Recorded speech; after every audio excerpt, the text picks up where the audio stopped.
آج 5 جون کو عدالت میں سماعت ہوئی تھی۔ عدالت نے کل 6 جون تک پنجاب حکومت کو یہ حکم جاری کیا کہ جتنے بھی مقدمات ہیں وہ سارے کے سارے مقدمات کی تفصیلات عدالت میں جمع کروائی جائے، اور پھر عدالت اس حساب سے فیصلہ دے گی، اور اس میں حفاظتی ضمانت بھی عدالت دے گی۔ اتنے دن کی آپ کے پاس حفاظتی ضمانت ہے، آپ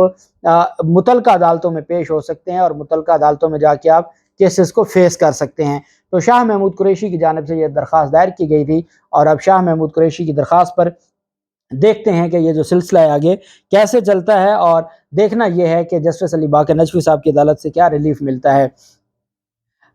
پاکستان پیپلز پارٹی کی جانب سے انوکھا کام کیا گیا ہے۔ آپ جانتے ہیں کہ جماعت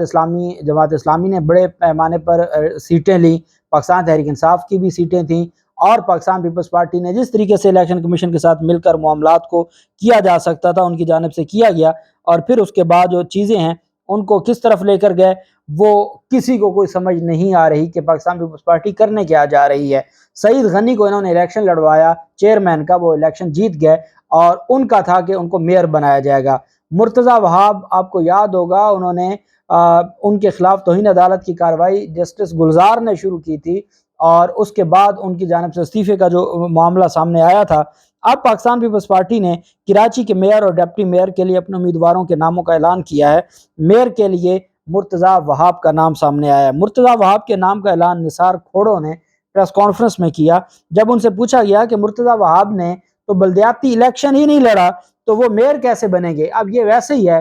کہ آپ نیشنل اسمبلی کا انتخاب ہو جائے،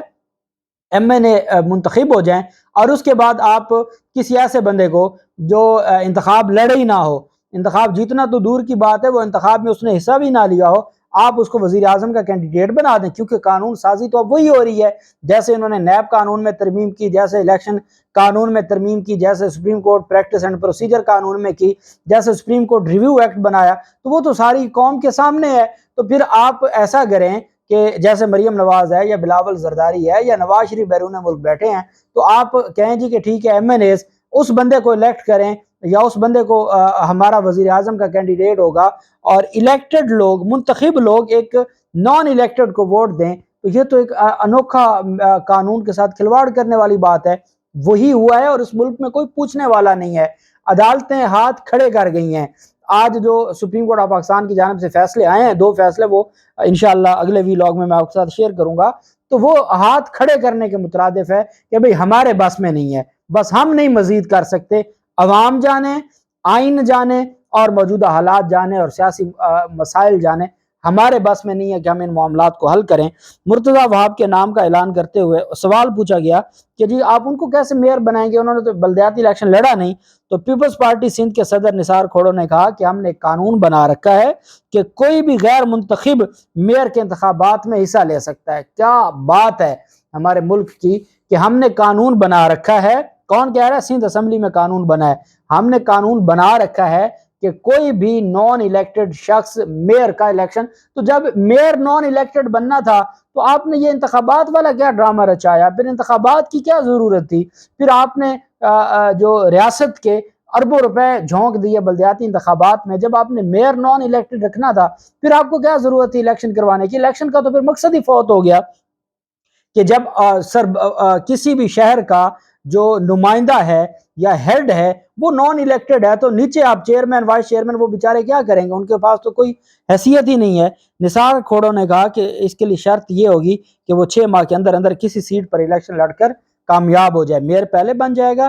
اور اس کو 6 ماہ کا ٹائم دیا جائے گا، وہ 6 ماہ میں الیکشن لڑ کے کامیاب ہو جائے گا، اور اس وجہ سے انہوں نے کہا جی کہ ہر صورت ان کو ریلیف دیا جائے گا، اور ہر صورت ان کو اور کہا یہ جا رہا ہے کہ نجمہ عالم کو مرتضی وہاب کو نامزدگی پر مبارکباد دیتے ہوئے کہا کہ وہ اپنی سیٹ چھوڑ دیں گے اور اپنی جگہ مرتضی وہاب کو یو سی کا چیئرمین منتخب کرانے کے لیے اپنا کردار ادا کریں گے، اور اس طریقے سے جو آئین ہے، جو قانون ہے، وہ کس طریقے سے چلتا ہے، کیسے چیزیں چلتی ہیں، اس کا کوئی نہ بتانے والا ہے، نہ پوچھنے والا ہے، اور نہ ہی ان سے کوئی ان کا محاسبہ کرنے والا ہے، اور جو جیسے جی چاہتا ہے ویسا ہی کیا جا رہا ہے۔ دوسری جانب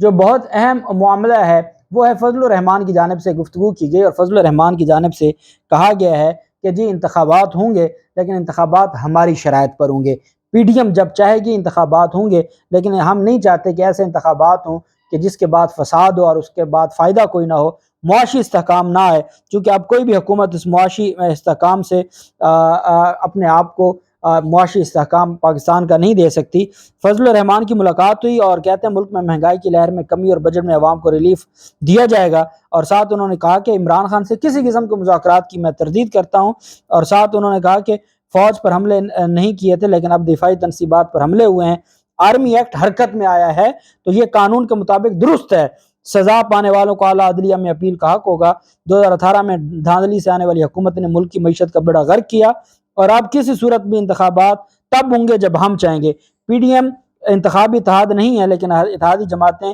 ضلعی سطح پر سیٹ ایڈجسٹمنٹ کر سکتی ہیں۔